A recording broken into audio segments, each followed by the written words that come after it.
सत्यमेव जयते। हमारे चैनल रोगमुक्त शरीर में आप सभी लोगों का हार्दिक स्वागत है। आज हम आपको फेफड़े के बारे में बताएंगे, लंग्स के बारे में बताएंगे कि हम अपने लंग्स को किस तरीके से स्ट्रांग रखें, हम अपने लंग्स को किस तरीके से पावरफुल बनाएं ताकि हमारे लंग्स में या फेफड़े में किसी भी तरह का कोई छोटा मोटा रोग भी अगर आए तो उसे हम स्वयं से ठीक कर लें, ज़्यादा गंभीर रोग की तरफ न जाने पाए। वैसे अस्थमा हमारे फेफड़े के अंदर जो कुछ गंभीर रोग होते हैं उनको भी थोड़ा सा जानना आपको जरूरी है। जैसे अस्थमा, ब्रोंकाइटिस, आपका COPD, कैंसर, निमोनिया और TB, ये कुछ जो है हमारे गंभीर रोग हैं। अक्सर लोग कहते हैं भाई आपको जैसे दमा हो गई या अस्थमा हो गया तो उसको लोग कहेंगे भाई ये रोग बिल्कुल ठीक नहीं होगा, ये दमा दम के साथ जाएगा। ऐसा बात नहीं, शरीर के हर रोग ठीक हो सकते हैं ऐसा नहीं कोई रोग ठीक ना हो सकते कि हमको उसकी पूर्ण रूप से निदान की पद्धति बताओ। हम एक पद्धति को लेकर चलते हैं और उसी पद्धति को करते करते रोग हमारे बढ़ते जाते हैं, एक ठीक हुआ तो दूसरा रोग पैदा हो गया। क्योंकि जितनी भी तरह की हमारी दवाइयाँ हैं केमिकल की, उनके साइड इफेक्ट बहुत ज़्यादा है। तो हम यहाँ पर चर्चा करेंगे आज कि कौन से ऐसे आसन हैं, कौन से ऐसे और प्राणायाम हैं जिनको विशेष रूप से करें तो अपने हृदय के COPD जैसे रोग, क्रॉनिक ऑब्स्ट्रक्टिव पल्मोनरी डिजीज, बड़ी कॉमन है आज, ये बहुत लोग हो रही है। छोटे बच्चे पैदा होते हैं इनको निमोनिया हो जाती है, छोटे बच्चों के हमारे लंग्स कमजोर हो जाते हैं। तो कौन सी ऐसी विधियाँ हैं, कौन सी ऐसी चीज़ें हैं, कौन सी ऐसी चीज़ों को हम लोग सेवन करें या खिलाएं जिससे कि हम पूर्ण रूप से जन्म से ही हमारे फेफड़े स्वस्थ रहें। तो उसके लिए, क्योंकि हमारे शरीर में फेफड़े 2 होते हैं, लंग्स संख्या में 2 होते हैं और टोटल चैम्बर्स हमारे लंग्स के अंदर 33 और 30 करोड़ होते हैं। कितनी बड़ी संख्या होती है, 30 करोड़ चैम्बर्स हमारे फेफड़े के अंदर होते हैं। फिर भी हमारे फेफड़े कमजोर हो जाते हैं। किसी के 40% काम कर रहे हैं, किसी के 30% काम कर रहे हैं, किसी के 10% काम कर रहे हैं। अगर पूर्ण रूप से हमारे चैम्बर खुले रहें, पूर्ण रूप से चैम्बर हमारे कार्य करते रहें तो हमारे फेफड़े मजबूत भी रहेंगे और सुचारू रूप से काम भी करेंगे। फेफड़ों का हमारा जो कार्य है उसको भी जानना जरूरी है कि फेफड़ों का हमारा मुख्य कार्य क्या है। ये फेफड़े जो होते हैं, जो हम वातावरण से वायु लेते हैं, उस वायु के अंदर से ऑक्सीजन और कार्बन डाइऑक्साइड को दोनों को सेपरेट करना। अगर ये दो की उसमें से जो है जितने ज़्यादा कार्बन डाइऑक्साइड फ्री हो जाएगा हमारा ऑक्सीजन, उतने हमारे शरीर के लिए अच्छा काम करेगा।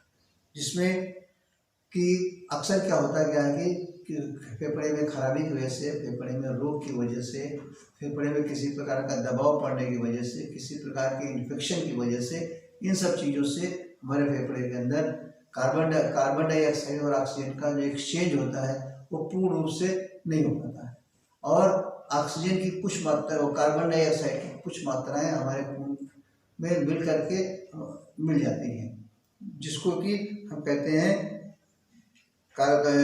Deoxygenated blood. ये डीऑक्सीजनेटेड ब्लड जो होता है हमारा, जब पूरे बॉडी में जब फ्लो करता है, पूरे बॉडी में जब सर्कुलेट करता है तो तमाम सारी बीमारियां हमारे शरीर में पैदा करने लगता है, तमाम सारे ऑर्गन्स को हमारे कमजोर करने लगता है। हमारे शरीर में क्या चाहिए? ऑक्सीजनेटेड ब्लड चाहिए, यानी ऑक्सीजन से पूर्ण रूप से भरा हुआ ब्लड हमारे शरीर को चाहिए। अगर हमारे शरीर के अंदर डीऑक्सीजनेटेड ब्लड सर्कुलेट करेगा तो उससे क्या होगा, हमारे शरीर के अंदर यूरिक एसिड बढ़ेगी, लैक्टिक एसिड बढ़ेगा, एसिडिटी बढ़ेगी, कैल्शियम बढ़ेगा, सोडियम बायोरेट बढ़ेगा, क्योंकि हमारे पूरे शरीर में खून ही दौड़ रहा है। खून हमारा बनता किस चीज़ से? जो चीज़ हम खाते हैं रस के रूप में, रस से हमारा रक्त बनता है।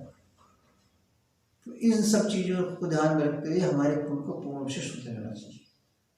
तो जितने ज़्यादा हमारे फेफड़े स्ट्रांग रहेंगे उतने ज़्यादा हमारे फेफड़े जो हैं ऑक्सीजन ज़्यादा से ज़्यादा हमारे शरीर को सप्लाई करेंगे।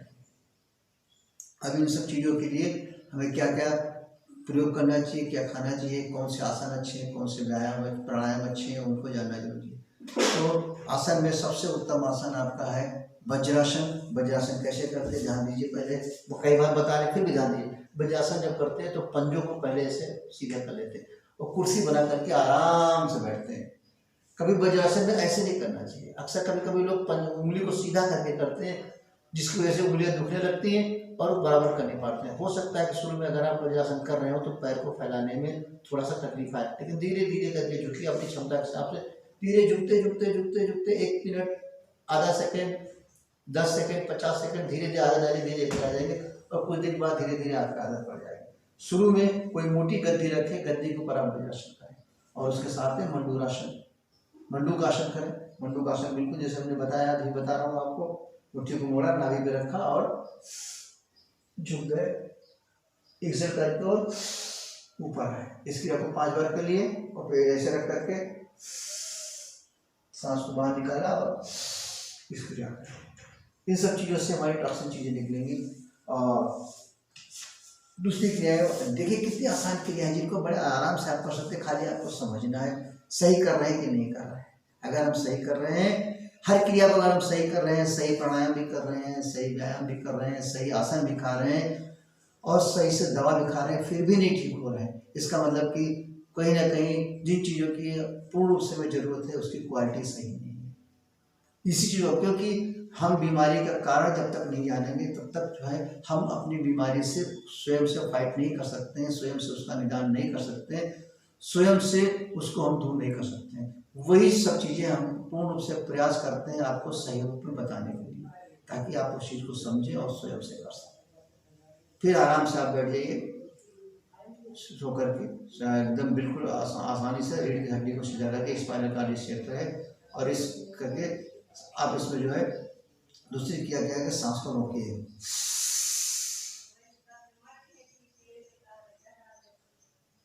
खूब लंबी सांस भरिए, होल्ड करिए और घड़ी में इस चीज़ को टाइम देखिए। अगर आप जो है सांस को होल्डिंग जो है खूब लंबी खींच के होल्डिंग जो है 1 मिनट से ऊपर कर रहे हैं तो समझिए कि हमारा फेफड़ा जो है अच्छा कार्य कर रहा है। और 1 मिनट से अगर हमारे 1 मिनट, 1.5 मिनट, पौने 2 मिनट, कोशिश करिए धीरे करके 2 मिनट तक ले जाएं। रोज प्रैक्टिस करेंगे 5 से 6 बार आप कम से कम खूब लंबी सांस खींचें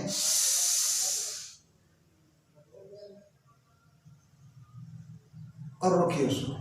हो सकता है पहले दिन अगर आप कर रहे हैं तो 30 सेकंड, 35 सेकंड है, बिल्कुल डरिए मत, धीरे धीरे बढ़ाइए प्रैक्टिस। जैसे जैसे आपको गहरी सांस खींच के होल्ड करिए 5 से 6 बार, एक बार बैठे तो 5 से 6 बार इस क्रिया को एक बार शाम को करें, एक बार सुबह करें।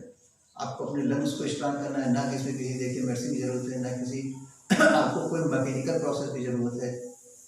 और दूसरी इसके बाद दूसरा आप करिए, कोई बैलून ले लीजिए घर से, बैलून बड़े साइज के और उनको फुलाए करिए, वैसे बिल्कुल बैलून लीजिए और बैलून जितना फुला सकें पचकाइए, फिर करिए। इस क्रिया को भी कम से कम 5 से 7 बार। ये आपको उसी तरह काम करेगा जैसे हमारे मेडिकल में स्पायरोमीटर इंस्ट्रूमेंट्स आता है, लोग स्पायरोमीटर में काम कर कोई प्रयोग मिलाते हैं, उससे कोई जरूरत नहीं है। आप उन्हीं चीज़ों को करिए जो बड़ी आसान है और जिसमें आपको किसी भी तरह कोई तकलीफ नहीं होगी, सस्ती भी क्रिया भी, आसान भी और इफेक्टिव भी है। वही सारी क्रियाएँ आपको हमारे सेंटर में बताई जाएंगी। तो एक बार तीसरी क्रिया आप करिए, ओम का उच्चारण करिए, आराम से लंबी सांस,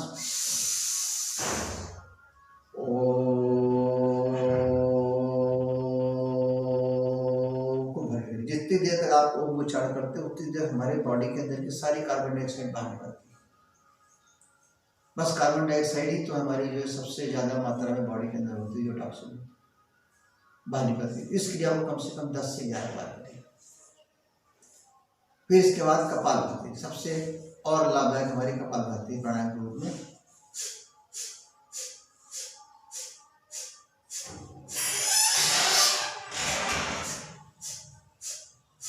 इससे हमारे शरीर की सारी टॉक्सिन्स बंद होती है और पूर्ण रूप से हमारा शरीर जो है अंदर से बिल्कुल क्लीन होता है। तो कपालभाति क्रिया कम से कम 15। अगर आप हृदय संबंधित गंभीर रोगों से पीड़ित हैं, COPD है, ट्यूबरकुलोसिस है, अस्थमा है, एलर्जी है, ब्रोंकाइटिस है, अगर कैंसर तक हो गया अंदर, ट्यूमर्स हो गया अंदर, इम्पाइमा हो गया अंदर, प्लूसी हो गई अंदर, इन सारी चीज़ों की, चाहे वो बैक्टीरियल इन्फेक्शन हो, चाहे हमारी ऑटोइम्यून डिजीज हो, हर तरह के लिए ये सारी क्रियाएं आपके लिए पूर्ण रूप से लाभदायक हैं। न तो कोई साइड इफेक्ट है, न कोई टॉक्सिसिटी, बस आपको करना है। बस कपालभाति ऐसे कि कितना करना है। कपालभाति अगर गंभीर रोग हमारे शरीर के अंदर है तो कपालभाति को कम से कम 20 से 25 मिनट करें, सुबह शाम दोनों टाइम करें। ओम का उच्चारण गंभीर रोग हमारे शरीर के अंदर है तो उनका उच्चारण कम से कम 21 टाइम 21 बार। इन सब चीज़ों से आपको पूर्ण लाभ होगा। कितनी अच्छी विधि है। इन सब क्रियाओं को आप करिए। और दूसरी क्रिया आती है प्राण वेंटिलेशन, जो सबसे इम्पोर्टेंट है आपको, ये भी बहुत इंपॉर्टेंट है। जब ज़्यादा गंभीर रहता है हमारे शरीर के अंदर ऑक्सीजन की कमी रहती है, हम मैकेनिकल प्रोसेस में वेंटिलेटर पे जाते हैं। अरे आपके शरीर के अंदर खुद ही वेंटिलेटर फिट करवाइए, खाली आपको उसको जानने की जरूरत है। क्या करिए, आप आराम से अपने बिस्तर पर लेट जाइए, ध्यान से देखिए, आराम से बिस्तर पर लेट जाइए, सीधे से लेट जाइए। और लेटने के बाद आप हाथ को बिल्कुल ऐसे रख लीजिए, उस सर को ऐसे मोड़ लीजिए और खूब गहरी गहरी देखें, खूब गहरी सांस भरिए और छोड़िए, भरिए और छोड़िए, भरिए और छोड़िए। इसी तरह इधर मोड़ लीजिए आप, भरिए और छोड़िए, भरिए और छोड़िए। अगर पेट भारीपन है, पेट हमारा ज़्यादा फूला हुआ है, हमारी बॉडी बल्की है, तो हाथ को सपोर्ट ऐसे ले सकते हैं, इसको बड़ा आराम से रखें। दोनों में जिस तरह की विधि आपको पूरे रूप से सांस लेना है, धीरे धीरे संख्या 50, कम से कम 50 लेफ्ट में, 50 राइट में, आराम से करिए। क्यों उल्टा लेट करने से सबसे बड़ा फायदा ये है, क्यों उल्टा करना चाहिए, क्योंकि हमारे लंग्स को ज़्यादा फैलने की शक्ति, क्योंकि हमारा लंग्स पीछे की तरफ होता है, तो लंग्स को ज़्यादा उल्टा करके अगर हम करते हैं तो हमारा लंग्स ज़्यादा से ज़्यादा फैलता है। खूब गहरी सांस लीजिए, खूब गहरी सांस निकालिए, खूब गहरी सांस लीजिए, खूब गहरी सांस निकालिए। छोटा बच्चा है जो कर सकता है उसको ज़्यादा डालिए, या उसको कभी इस तरह तकलीफ आ रही है, आप क्या कोई ऐसा अस्थमा पेशेंट से उसका तमाम घंटे 2-2 घंटे में दौड़े आ रहे हैं, तो उस कंडीशंस में ये आपके लिए बहुत लाभदायक है। इसके साथ में दवाइयाँ जो हैं, आप दवाइयों का भी इस्तेमाल करिए। कनकासो सिरप आता है हमारा, आयुर्वेदिक का है, 4 ढक्कन सुबह, 4 ढक्कन शाम को, 4 ढक्कन 4 ढक्कन पानी मिला के आराम से लीजिए। श्वास कुठार रस की गोलियाँ आती हैं, 1 गोली सुबह 1 गोली शाम को लीजिए। आरोग्यवर्धनी 1 गोली सुबह 1 गोली शाम को लीजिए। और शीतोपलादी चूर्ण, इसका भी शहद मिला करके आधा चम्मच सुबह आधा चम्मच शाम लीजिए। और 1 चम्मच शहद में 5 ml अदरक का रस मिला करके उसको आराम से लीजिए। और रात में सोते समय 1 चम्मच त्रिफला पाउडर हल्के गर्म पानी से जरूर सेवन। ये सारी क्रिया आप करते रहेंगे तो ज़्यादा से ज़्यादा फायदा होगा, और किसी भी तरह का इन्फेक्टिव डिजीज होगी वो भी खत्म हो जाएगी। और दूसरी और उत्तम चीज़ खाने में क्या है, लहसुन, कम से कम 10 टुकड़े लहसुन के शुद्ध सरसों के तेल में उनको पकाइए। पकने के बाद थोड़ा सा लाल हो जाए, बस ज़्यादा ना पकने पाए, और उनको आराम से धीरे धीरे चबा खाइए। सुबह बासी को लीजिए, चाहे सबसे उत्तम रहेगा बासी में लीजिए, क्योंकि लहसुन हमारा जो है वो हाईली एंटीबैक्टीरियल है। जिस समय, क्योंकि ट्यूबरकुलोसिस कोई आज की नई बीमारी नहीं है, आपको जान के आश्चर्य होगा जब हमारे यहाँ एंटीबायोटिक्स नहीं थे, एंटीबायोटिक्स आए बहुत दिन नहीं हुई है, ये 1955 से शुरू हुआ, 65-60 में जा करके पेंसिलिन, पहले प्लांट पेंसिलिन से ही इसका जो है डेवलपमेंट शुरू हुआ। तो जब पेंसिलिन नहीं थी तो लोग किस तरीके से ट्यूबरकुलोसिस का इलाज करते थे, कोई तो पद्धति नहीं होगी, उसमें सबसे बढ़िया था लोग लहसुन से इलाज करते थे। 20 से 25 जवा लहसुन को तेल में गर्म करके जैसे लाल है खा लेते थे, या फिर 10 से 12 लहसुन को पीस करके और उसको शहद मिला के चाटते थे सुबह शाम, क्योंकि हाईली एक तरह से समझिए कि हमारा ये नेचुरल एंटीबायोटिक्स है, नेचुरल एंटीबैक्टीरियल्स है लहसुन। लहसुन किसी रूप में नुकसानदायक नहीं है, तो लहसुन को आप जो है तेल में लीजिए, पका करके आराम से लीजिए। इन सारी क्रियाओं को आप करते रहेंगे तो आपका लंग्स जो है पूर्ण रूप से स्वस्थ रहेगा, और गंभीर से गंभीर जो रोग होंगे वो भी आपके पूर्ण रूप से दूर होंगे। इसलिए बार बार हमें ये कहना है कि आप चीज़ पहले तो समझें कि काया है, पहले आपको काया चाहिए, पहले आपको माया चाहिए। यानी काया से माया है तो माया से काया है, ये एक ऐसा कन्फ्यूजन है कि इस कन्फ्यूजन को अगर आप दूर कर लेंगे तो आप पूर्ण रूप से बहुत सारी चीज़ें ऐसे ही जान जाएंगे कि हमें स्वस्थ किस तरह रहना है, कैसे रहना। सत्य क्या है, सत्य जानना जरूरी है कि पहले काया है, काया से माया है, माया से काया नहीं है। क्योंकि माया तुम्हें काया से मिलती है, चाहे हम नौकरी करें, चाहे हम पढ़ाई करें, चाहे बिजनेस करें, जिस रूप में जो भी कार्य करें, धन कमाने के लिए, अपना प्रतिष्ठा पाने के लिए, सब चीज़ काया से तो करते हैं। तो सबसे पहले काया, पहले नंबर पे काया, काया से ही माया, माया से काया नहीं है। इस कन्फ्यूजन को आप जरूर दूर करिए, और सबसे हर कार्य के लिए सबसे पहले काया की जरूरत। काया है तो काया से कर्म करेंगे, कर्म के द्वारा ही काया, काया से कर्म, कर्म के द्वारा ही हमें माया रूपी जितनी भी संसार चीज़ें हैं, मकान हमारा माया है, अच्छे कपड़े भी हमारे माया है, अच्छा समाज भी हमारा माया है, अच्छा पद भी हमारा माया है, अच्छी शिक्षा, हर चीज़ को जो है अगर आप माया से जोड़ें, माया तो हमें चाहिए। उन चीज़ों को पाने के लिए हमें काया को सबसे ज़्यादा स्वच्छ, निरोगी और स्वस्थ रखना है। हम चाहते हैं कि ज़्यादा से ज़्यादा लोग हमारे इस अभियान से जुड़ें, अपने शरीर को रोग मुक्त रखें, जिसके लिए आपको स्वयं जागृत होना बहुत जरूरी है। हमारा centre MM naturopathy and medicinal yoga centre सुबह 7 बजे से शाम के 7 बजे तक खुला रहता है। इसमें ऑनलाइन की सुविधा भी आपके लिए है।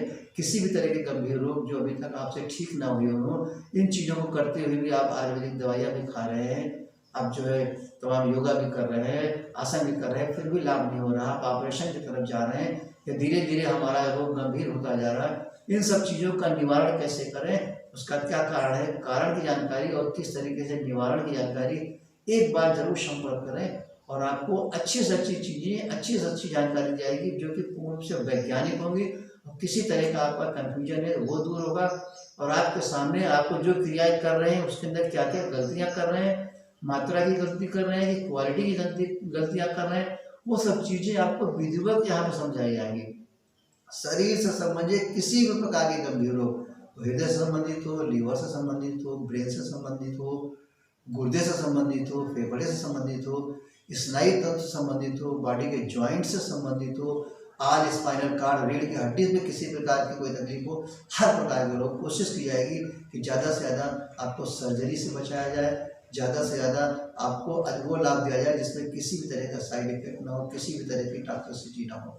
हम चाहते हैं ये सब चीज़ें अगर आपको अच्छी लग रही हो, इससे आपको लाभ मिल रहा हो, तो ज़रूर हमारे इस वीडियो को पूर्ण रूप से सुना करें, और इसके पहले भी जितने भी तरह के एपिसोड हमारे आए हैं, अगर आप उनको ध्यानपूर्वक से थोड़ा सा समय निकाल करके सुनेंगे तो आपको जरूर उससे कुछ ना कुछ नई बातें, कुछ ना कुछ लाभ की चीज़ें आपको जरूर प्राप्त होंगी।